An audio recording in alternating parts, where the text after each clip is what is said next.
Pankaj and Saurabh, it is fantastic to have you today morning to have this session with Thai Talks. Pankaj, you have been a serial entrepreneur with 3 companies and you started 20 years ago. Currently, you're the CEO and founder of Enablex, which is a customer engagement platform headquartered in Singapore. In 2000, you launched an IT services company that today has 700 plus people in the organization offering high-end engineering design services to sectors like alternate energy and telecom, very ahead of its times. Prior to that, you had a teleconference platform in India that was acquired by Arcadin, a global top 3 in its sector. And now Saurabh, amazing, you are an academic turned founder. You launched Quantum Inventions in 2006, from conception to acquisition by Continental Corporation. This contributed to GPS in many of the taxis that we see. And now you're the CEO co-founder of Proxterra, which is providing services to SMEs in emerging markets. So thank you for having both of you. Pankaj, you started in India, and after your research career, you became a founder. How about India, starting in India versus starting in Singapore? How does it differ in terms of capital, in terms of market, and what got you started? I started my first 2 ventures in India, and over a period, I expanded some of my activities in Singapore as well. And that's where I saw the diversity and the access that Singapore offered. So when I started Enablex, I headquartered it out of Singapore.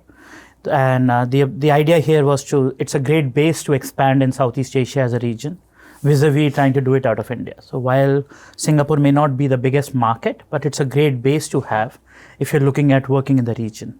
I think that was the biggest driver to look at Singapore to start with. I totally believe Singapore is the best launchpad. And I'm sure the word launchpad would have some connections with you, Saurabh, with your engagement with ACE and with Seeds Capital.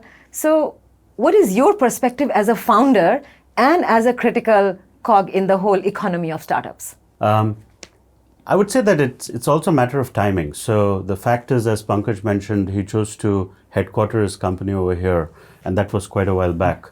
It gives a lot of comfort to investors to see a Singapore headquartered company, whether it's in terms of IP, whether it's in terms of execution of laws, contracts, and so on.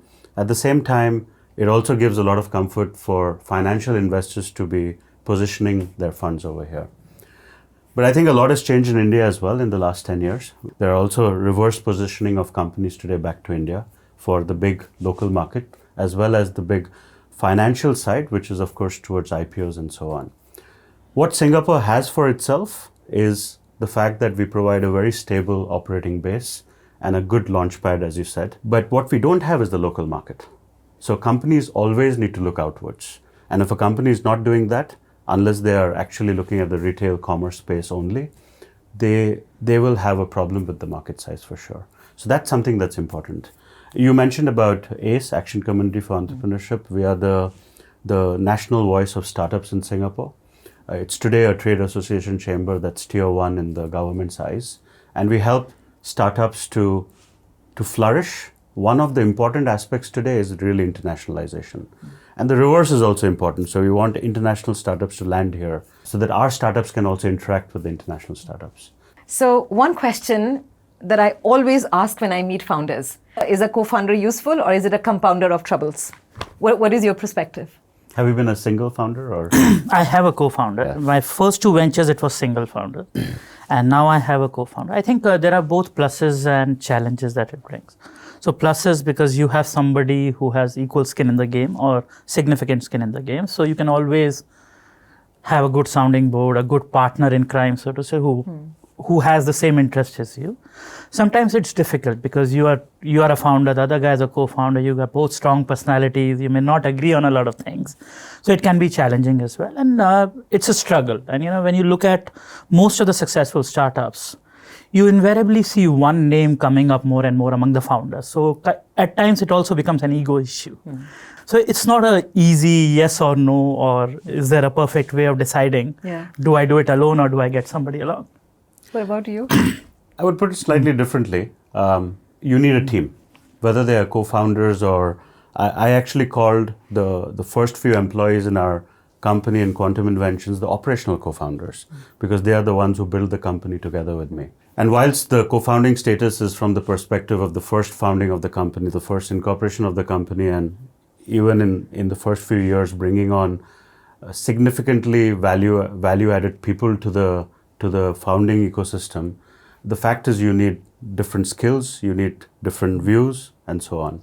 So what co-founders bring to the table is, if they're aligned on the principles, that's important, on the overall philosophy of what the purpose and mission of the company is, but they bring different perspectives together. I think that opposing view is very important. A good chair mentor once said that, okay, we have now agreed on everything this board meeting, let's meet 1 week later when we don't agree on everything. Nice. So the idea is to have the active, well-architected almost disagreement so that you can come up with a more defensible strategy.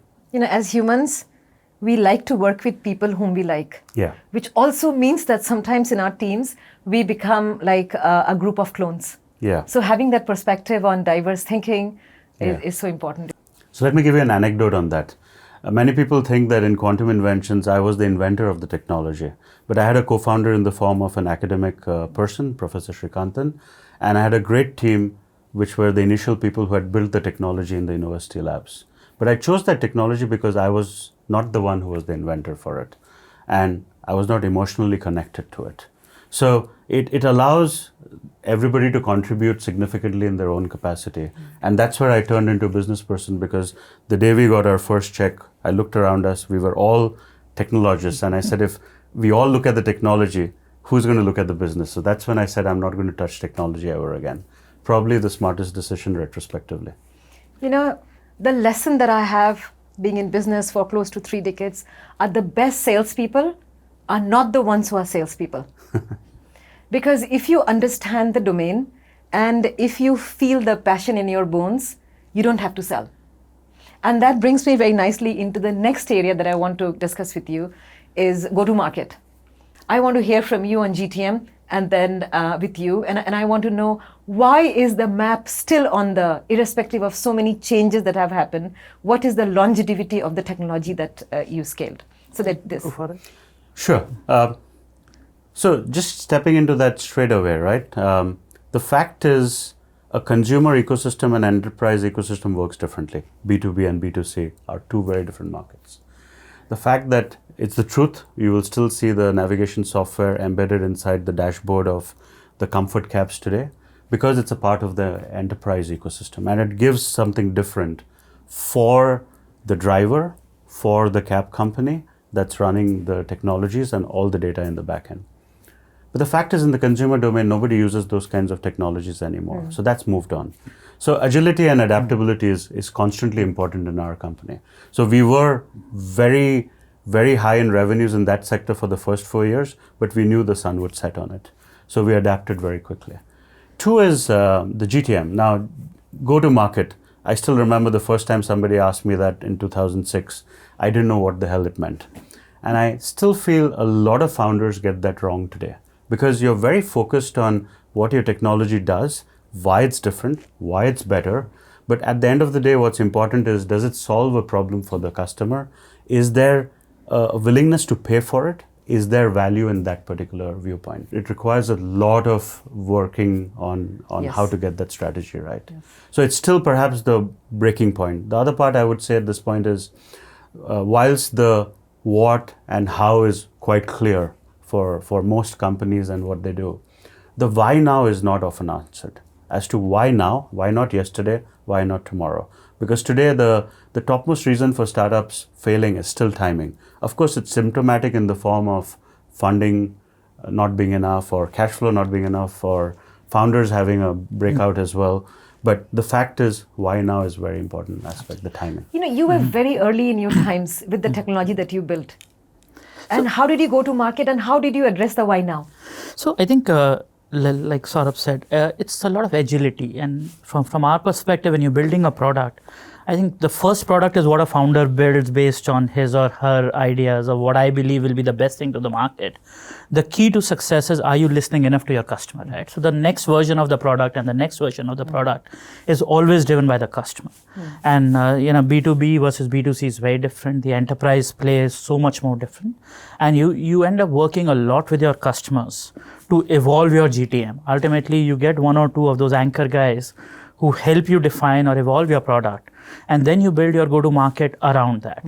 Unless we're listening to our customers on a regular basis, the GTM will never be right. Yes. And now with the dynamics have totally changed, right? The world is flat, you've got information access, there is no first movers advantage anymore. So it becomes even more important to be agile and close to your customer to build your go-to-market. I think it's important to keep listening to your customer and your GTM will evolve with that.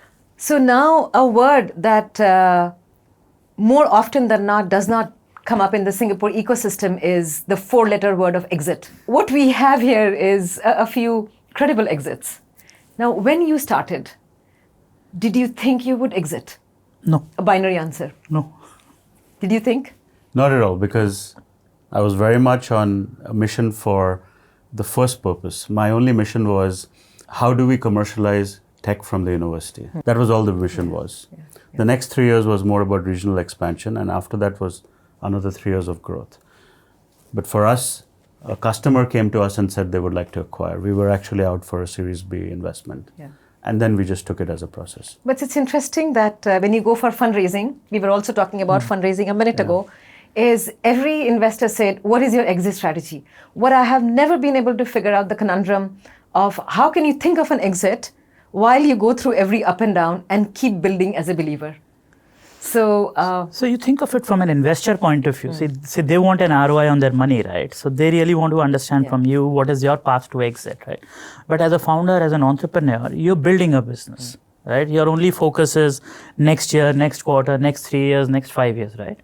The whole idea of an exit is more situational at that point, right? There could be multiple ways that an exit happens.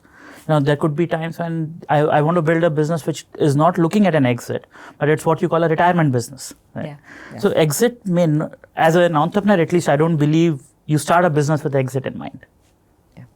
So how did you meet with Enphase and how did you meet with Arcadian? So Enphase was a client. Okay. Nice. Right? Nice. So they were a client of ours. They were taking services from us. And after a level, they wanted to have a back office in India, which they owned rather than they consumed. So it was a strategic exit like that. Arcadian was a very different story. So I was running my own venture in India in the same space. And they wanted to enter the Indian market. And the Arcadian founder was very clear that in markets like India and China, he doesn't want to send an expat and set up a business, right? They wanted a local partner. And we entered into a joint venture.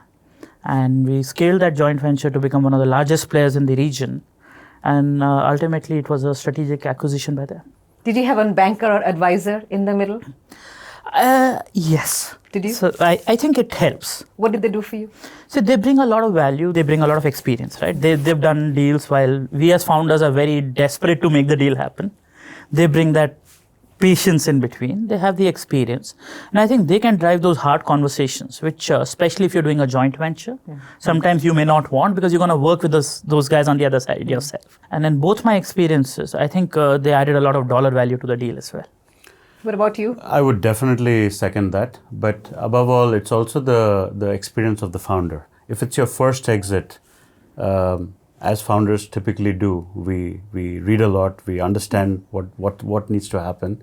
But the fact is, you haven't done it before. So that's the first place where it helps.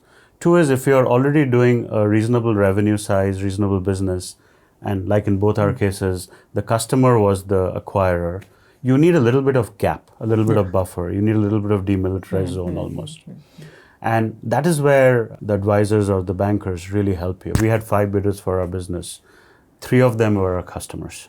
So you don't want the market to know you're out to sell yourself as well. That's the fact. So you need a little bit of buffer to the market. And of course, when it comes to the real deal terms, in terms of warranties, insurance, in that thing, I didn't even know such a warranty and indemnity existed, right? Yeah. But it gave us a peace of mind. So we didn't even know that existed, right? So I think point to note here is the buffer zone. Exactly. Is the demilitarized zone. Yeah. Such that the bridges continue forever after. There's another aspect to that. If you're a reasonably mature company, you've got many investors. Some of those investors might be trying to buy you out as well. So you need somebody at the boardroom who is a neutral, well, not neutral because they're incentivized by the sale, but who is neutral enough to be in between the board and the shareholders. So for us, they played that role very well. Chris Tran from Singapore was the guy who helped us. On the topic about investors wanting to see an exit, I would want to shine a spotlight on the view of, we all know about product market fit, but there's a very important thing in the founder investor fit. The fact is there are many different kinds of founders. Some are very hawk-eyed on, I'm going to have an exit. Some, like me, didn't know what would be the outcome, but we were chasing a particular purpose and mission on a 3-year journey in iterations, right? So, and again, some investors do want that exit because they manage other people's money, but there are angels out there who, whilst they want a return, but they're also there to support other founders. So that alignment is super important so that when the crunch time comes, the investors and the founders can work together. So that's what I call quality or patient capital, right? Yeah, so exactly. Easy money is available, but you want the right investor who's more like a partner in the business with you. So because the businesses that you built would be used by generations for decades. Yeah. So had you not exited your first business and with you, what would you be doing today? To build a tangible and a long-term business is actually a lot of work. This is something that people have forgotten today, that it takes about 8 to 15 years to build a real defensible business. Yes, there are exits that come very quickly in some cases, but I would still say those are empirical. They're in the far outliers of the ecosystem. So one has to start with the view that this is going to be a defensible long-term business, which continuously brings value to the customers. Our first customer was Mindef. Even after I left, I know the contracts were at least penned up to 2028, so 22 years after we got them as a first customer. So that feels really good, and that warms the heart as well, I would say. What about you? So I think it also depends on you as an individual at what strengths and what value you bring to the table, right? So you see yourself as to where you bring maximum value. I bring value from 0 to 1, 1 to 10. I'm probably not a 10 to 100 guy. I don't like to run operations. I love building products. I love building businesses, working with customers, that part. So I think that decision is also a very individual, that can you continue to bring value? If you can't, then you better let somebody else, because the business is bigger than you and me as individuals. Actually, me and my co-founder had this view, which we talked about in our 5th year, which is when do we let go of the business? When do we sell it? So we had this qualitative view that when we couldn't grow it further, we needed someone else globally to take us over. That would be a good point to move on in the business. Now with the exit comes a lot of financial aspects, emotional aspects. What do you do with your life? And it is not like you do an exit and you do a victory run and then it's over.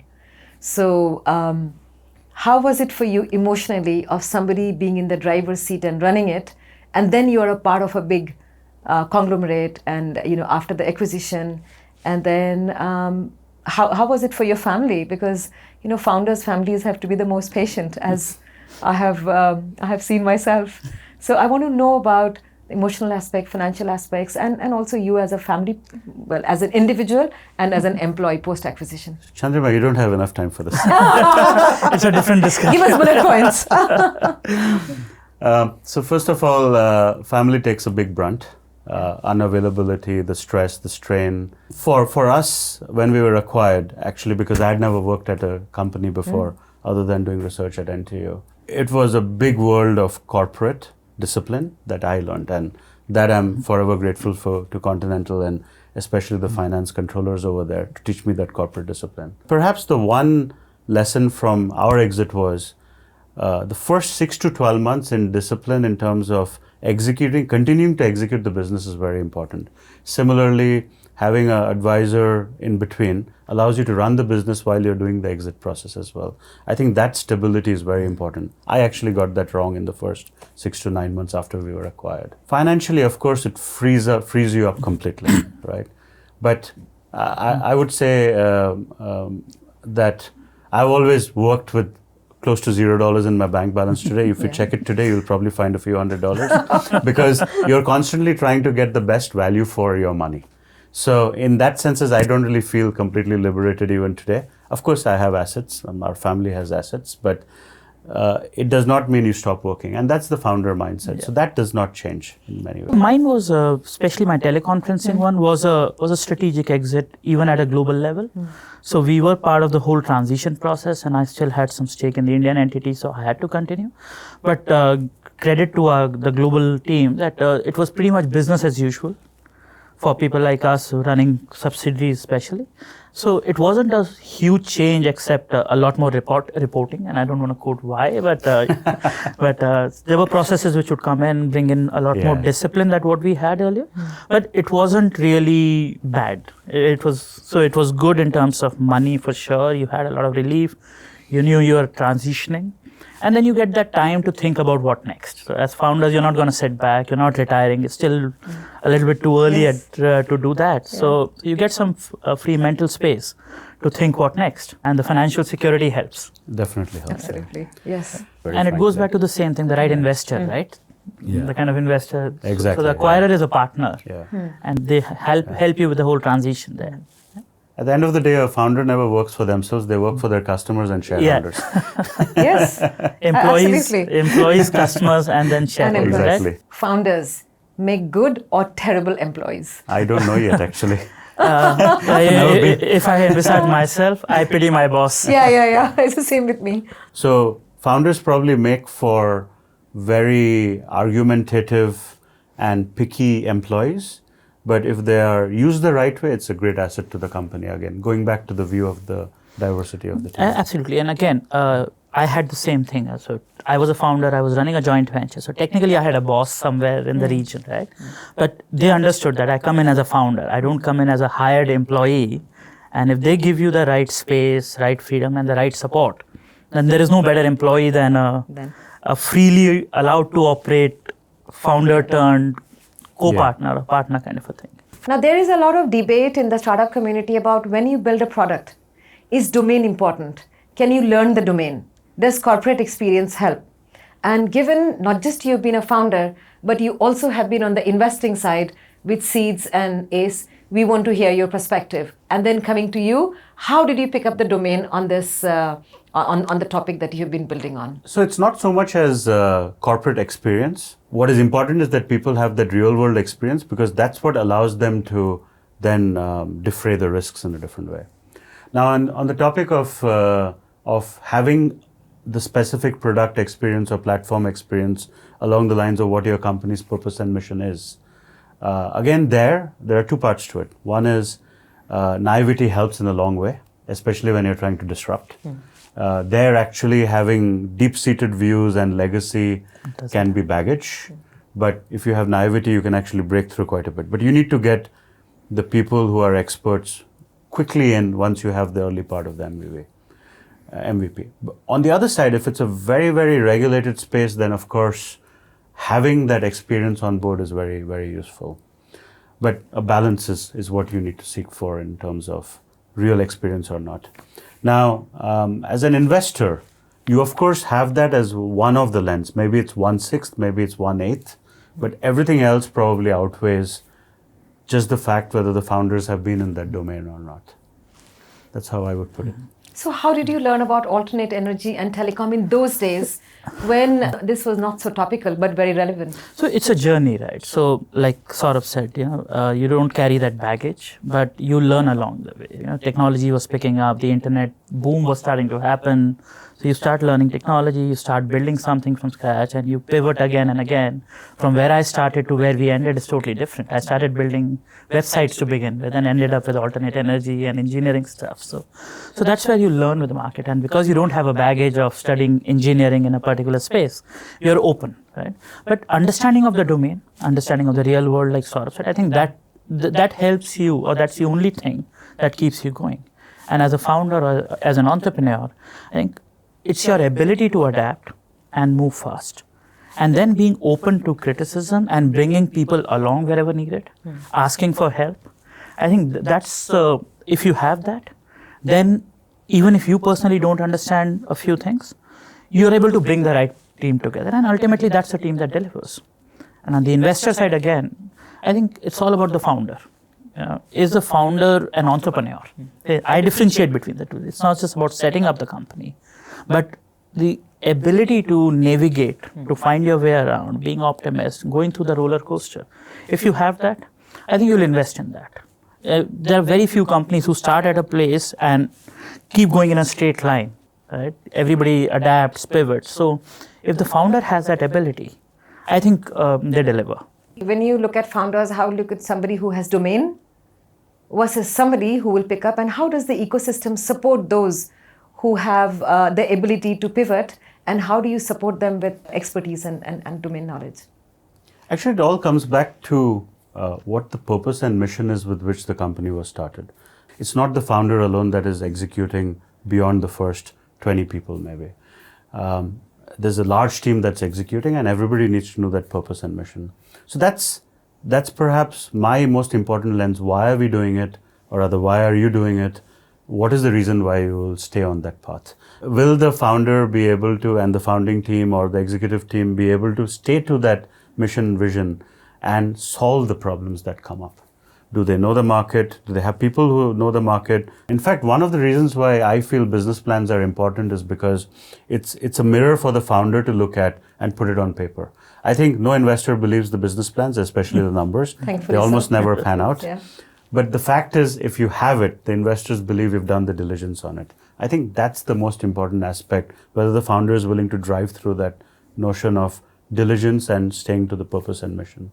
Sometimes as a founder, and I think we all can empathize with that, is the pressures that we have. We have good days, bad days, terrible days on the same day. How does, in that moment of the pressure cooker, where you have to keep up the whole facade of everything is so good, how do you keep the culture of the company?